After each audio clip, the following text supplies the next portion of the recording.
It is a quiet river in rural Japan.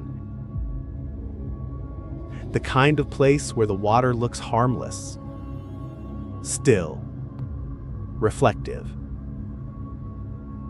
almost inviting. But locals have always taught their children one rule: never go near the water alone.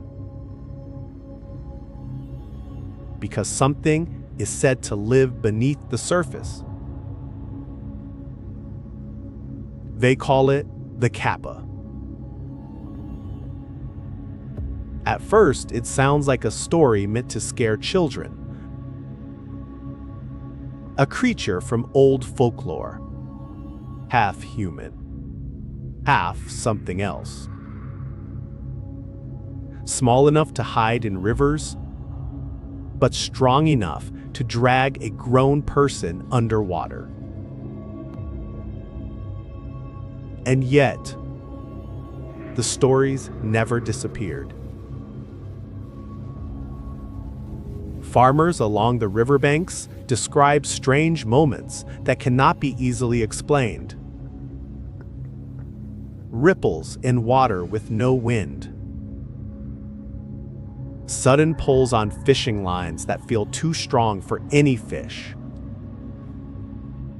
And footprints left in mud that lead directly into the river. And stop. But the most disturbing reports always sound the same. Something grabbing ankles from below. A sudden force pulling downward. And then silence. The Kappa, according to legend, does not attack randomly. It is curious, almost intelligent. It watches humans from beneath the water, waiting for the right moment. It is said to resemble a small humanoid creature. Green skin, webbed hands, a beak-like mouth, and most importantly, a shallow dish on the top of its head, filled with water. Because that is its weakness. If the water spills, the creature loses its strength. Some versions of the legend say it even loses its life.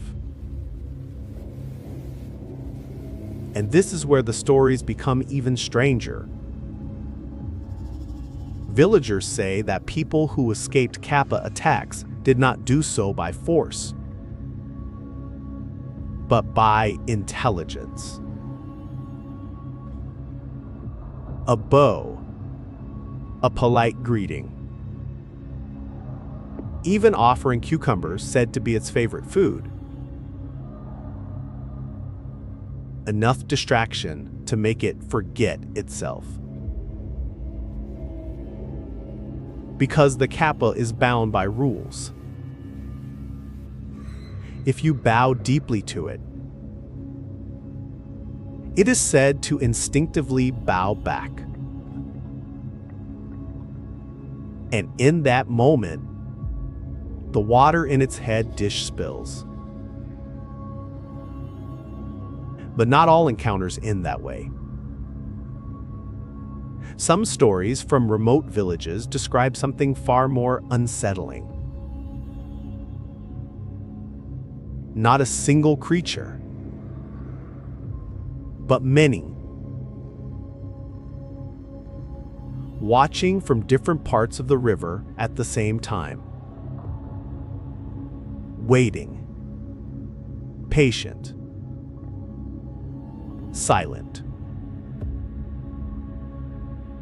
Over centuries, the Kappa became part of Japanese folklore.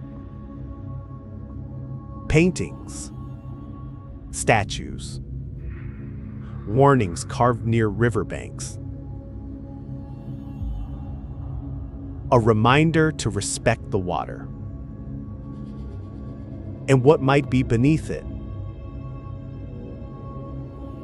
Skeptics say it is just mythology, a way to keep children away from dangerous rivers. A story built from accidents and imagination. But even today, in some rural areas, people still leave cucumbers by the water, just in case something is listening beneath the surface.